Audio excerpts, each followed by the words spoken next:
Hello and welcome to Straight Talk. I'm Ayşe Süberker. When Turkish Airlines made the call to suspend all flights in April due to the COVID-19 pandemic, it put the brakes on a large part of the country's economy. Tourists, business travelers, students couldn't get in or out of Turkey. But after 2 months on the ground, the national carrier is flying again. It's the most encouraging sign yet that the tourism sector will be taking off again too. TRT World's Melinda Nusifora was on the first flight out of Istanbul Airport.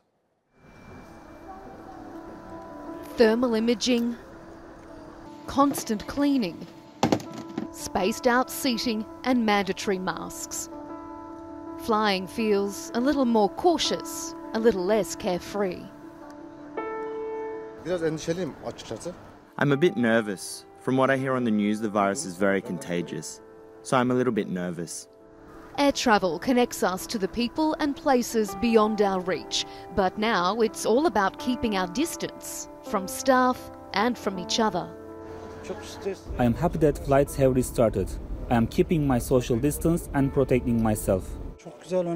There are hand sanitizers everywhere, and there are signs and also people warning passengers about social distancing. It's been 2 months since any flights have appeared on these boards.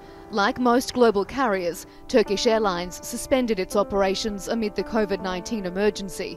And getting back in the air has its challenges. All carriers and airports need to pass government health checks before customers are allowed back.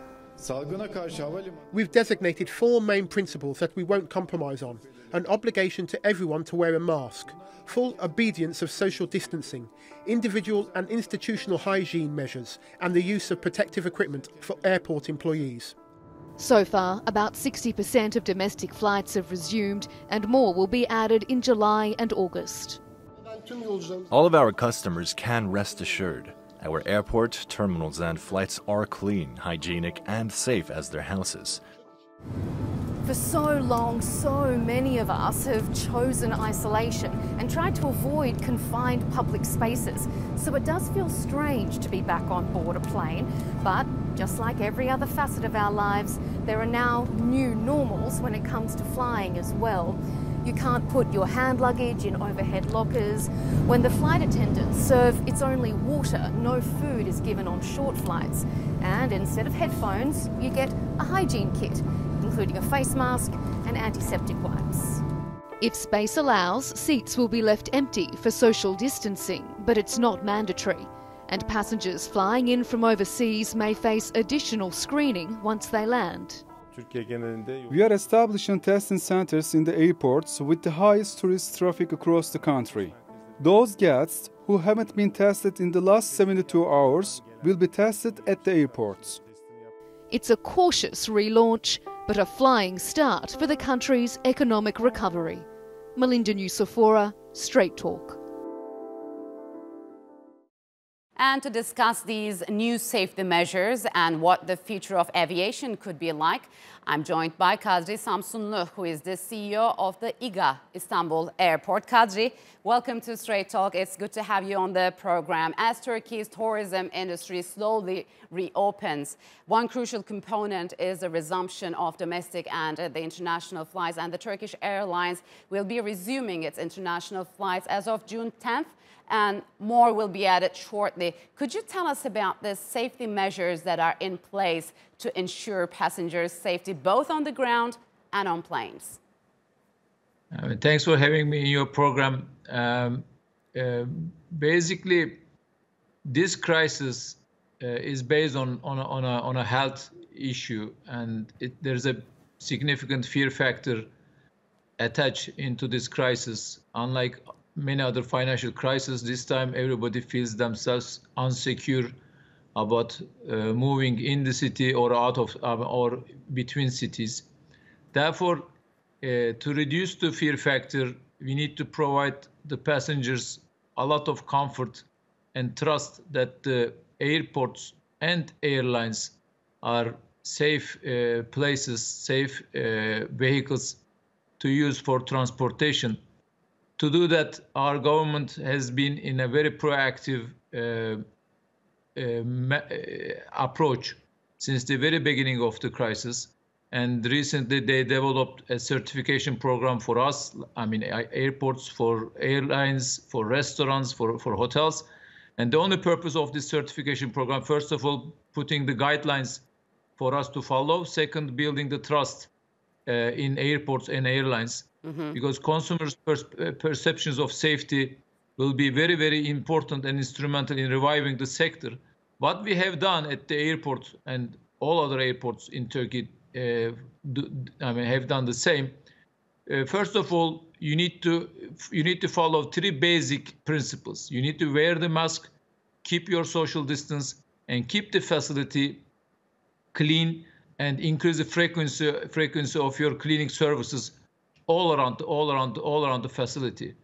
What is important to revive the sector is, also the passengers must have conscious enough not to use the airports or the airlines when they feel bad, when they are coughing, when they have a sneeze. They should refrain themselves coming to the airport, because that's what we cannot control. Everybody must have self-control in securing safety. So this virus, we know that it is transmitted through air or simply by taking a breath. Could you tell us about the infrastructure of the Istanbul airport and more hygiene measures in detail, please? First of all, I mean, we don't know whether or not it is transmitted by air. We know it's mainly transmitted by droplets. Therefore, as I said, coughing or sneezing are very important features that very important signs to avoid using these facilities. What we do is basically fresh air, 100% clean air is very important in fighting with the virus. Therefore, we have been exhausting 100% of dirty air from the terminal out and taking 100% fresh air through our systems into the terminal. By doing that, we stop the virus stick more in the airport. So tell us about your plans of gradual resumption of international flights. Which parameters you take into consideration? For example, is there a cooperation mechanism between airports and airlines in case things go bad? First of all, we are an infrastructure. Therefore, we are availing the facility for the use of the passengers and the airlines. Therefore, we are more supportive of the opening of the sector. What we do, we are in continuous contact with Turkish Airlines, as well as several ministries in Turkey, to accelerate the opening process and normalization of the sector and the tourism industry in the coming days. Yeah. But domestic approach or domestic solutions are not enough. We need to work very closely with our counterparties all around the world. So who is going to agree to have a coordinated approach with Turkey to reopen their borders? We know for a fact that Turkey is very, very ready to open its borders for foreigners to come here for tourism, for business purpose. We need to have similar attitude, similar approaches on the other side of the table. At this moment, we know for a fact that the government and the relevant authorities inside the government are in continuous contact with the counterparties to reach an agreement for the opening. So on the other hand, Istanbul Airport aims to serve about 90 million people per year and 200 million when reached full capacity. How far away you are from reaching that goal given the very negative effects of COVID-19? It's a very good question. We started the year very good. I mean, the performance of the airport in January and February was good. We were targeting at least 8-9% growth in 2020. Of course, in the last 2.5 months, economic activity dropped to zero, and that will have some impact on our business plan going forward. We are expecting almost 50% business loss in 2019.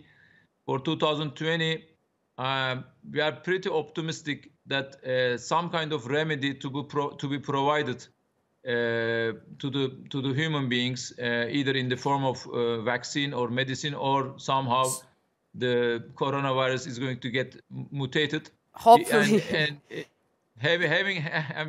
hoping it's going to happen. The pent-up demand is going to come back in 2021, and hopefully we will reach 2019 figures, 2019 levels. Yes, next year. It seems like you're taking the necessary measures, but it's more up to the passengers. I'm afraid we're out of time. Kadri, thank you very much for joining us on Straight Talk. One of the greatest challenges facing this generation and the next will be finding clean sources of energy and fresh water.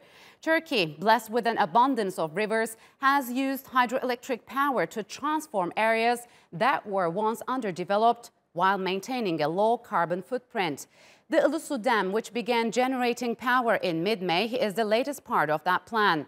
But the hydro plant has reignited some old rivalries and disputes over who gets to decide the flow of the rivers that power these facilities. Let's take a look at this report.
To discuss what's at stake when it comes to the region's water resources, I'm joined from London by Mehmet Ogutcu, a former Turkish diplomat, and from Istanbul by Mehmet Celik, the managing editor of daily Sabah. Gentlemen, welcome to Straight Talk. It's good to have you on the program. So the Ilisu Dam, which is part of Turkey's decades-old Southeast Anatolia project, shortly GAP, started generating power in May, and this project actually aims at meeting Turkey's energy needs as well as spurring development in the region. So Mehmet Ogutcu, tell us about its significance of becoming operational both for Turkey and for the region.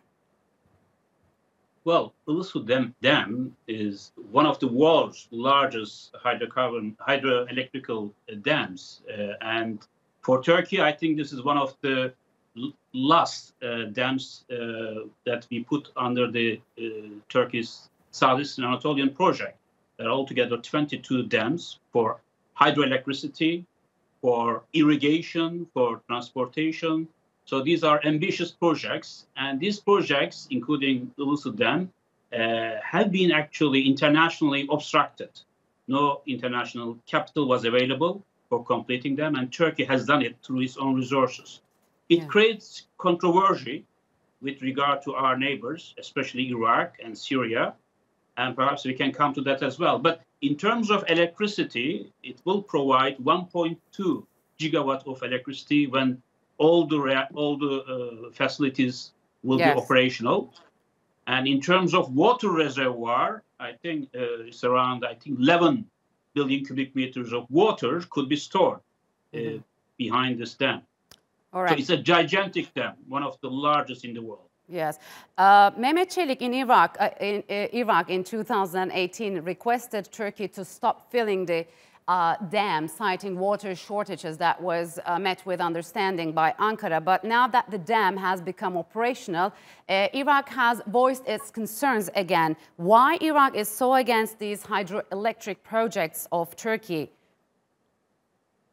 Well, I think Iraq is, against this construction of Turkey's own dams, claiming that when Turkey actually constructs these dams, the flow of water to the downstream riparian states the riparians will be affected, and ultimately it will affect the daily life there.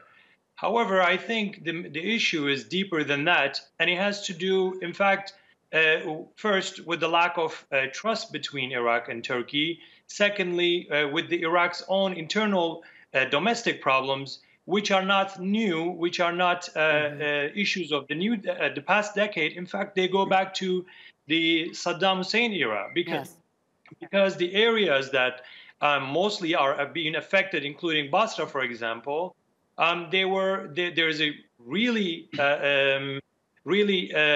bad water management issues that are affecting the livelihoods of people in there.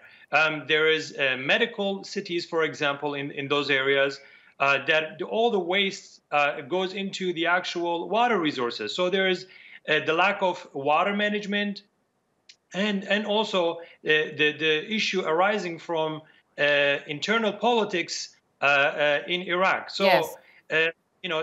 Unstable government, an unstable government in Iraq uses these water problems and to create a sort of a controversy with Turkey, to say that the problem actually arises from Turkey, rather than blaming the own government for the misuse of water resources and mismanagement of water resources. Yeah. So I think, Iraqis have these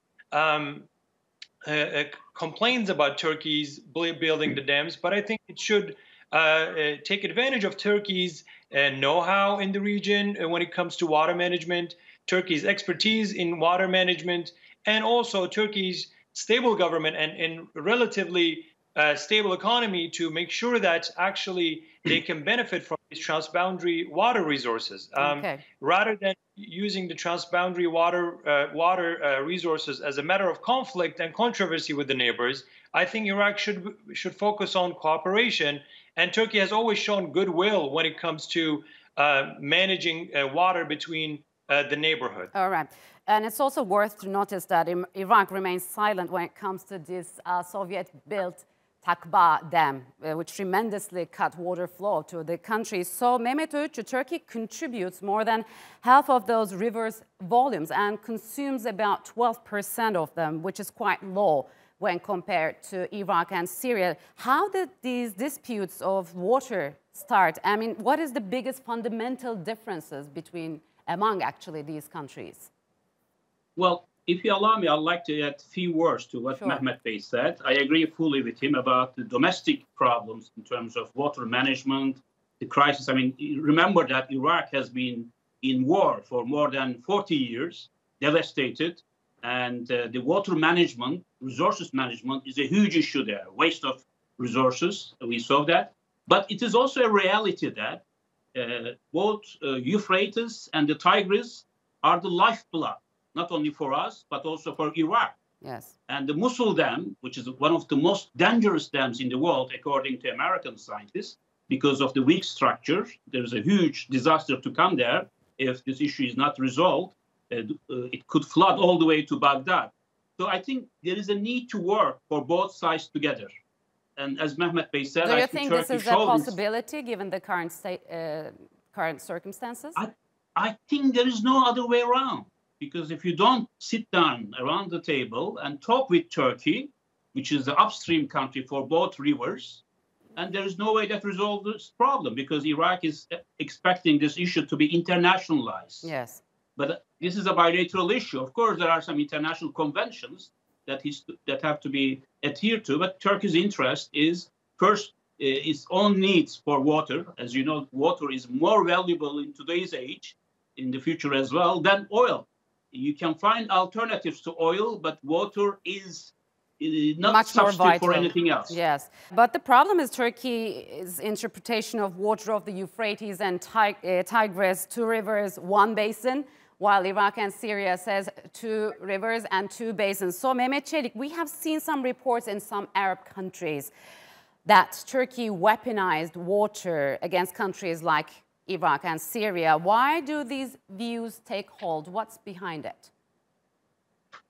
Well, I think it has these views are, to my opinion, are not water related, but regional politics actually become obstacles to solve issues like the water issue. So the rivalry against Turkey in the region, the rival states utilize issues like water rather than using the transboundary water as a tool for cooperation. They're using it as a tool to create conflict and to internationalize the issue, like our diplomat said. But however, I think this has nothing to do with the intention and the willingness to actually solve water issues, if there is any, between these countries. Because Turkey, Ilisu Dam alone was going to be filled up a while back, but Turkey showing goodwill to postpone that to make sure that the downstream countries have enough water given the drought that they were facing. So Turkey is willing to share the know-how, the expertise. In fact, Turkey has been abiding with the related UN conventions, which are Article 5 and Article 7, with regards to use of international waters. And also, Turkey has been actually meeting the 500 cubic meter that needs to be released per second, and has never been under that. In fact, it's been over that. So Turkey has always shown this goodwill and willingness to cooperate when it comes to these rivers, Euphrates and Tigris rivers. There is a regional geopolitics that are becoming obstacle to solve issues between bilateral states in the region. And unfortunately, these short-sighted views become problems for the people in the region. Yeah, Mehmet Ogutcu, is the region poised for water wars in the future unless an agreement is reached among these countries? Well, not only actually with regard to this Mesopotamian river basins, but also we have water tensions, I will call it water wars right now. It might turn into that around the world, between India, Bangladesh, Pakistan, in Jordan, Israel, and wherever you turn, water, Canada and United States is a very precious thing to preserve. And it cannot be isolated from geopolitical calculation, unfortunately. Like in energy, we have energy wars, geopolitical tensions, and water will be the same, as it is so tight and scarce. And those nations who control the upstream will try to limit it for downstream nations for its own benefits. Yes. However, and if you want to have peaceful relations, especially between neighbors, and it is essential that we have to care about the downstream nations as well. I think Turkey has been doing this, calling for dialogue. Nobody can impose certain restrictions, but I think it is very important to have an objective study, feasibility about this water basins management, as I said, all the way from upstream Turkey to Persian Gulf region. And in this effort, the difficulty is that you have to deal very unstable nations, insecure nations, like Iraq, Syria, Iran, internationally isolated. And Turkey is in the most advantageous position, of course. All right. Because we control the upstream. Yes. However, it is important, as I repeatedly said, that we sit down and take the initiative, rather than leave it to downstream nations, take the initiative to arrange a resource management, water resource management in the region, because Iraq is really leading towards a catastrophe. All right. In terms of water, then we'll have scarcity. to wait and see Turkey's initiatives in the coming future. Gentlemen, unfortunately, we're out of time. Thank you very much for joining us on Straight Talk. I appreciate it a lot. And that's all for this edition of Straight Talk with me, Ayşe Süberker. If you've got any comments, do share them with us on Twitter with the hashtag Straight Talk. Also, don't forget to subscribe to our YouTube channel. Until next time, take care and goodbye.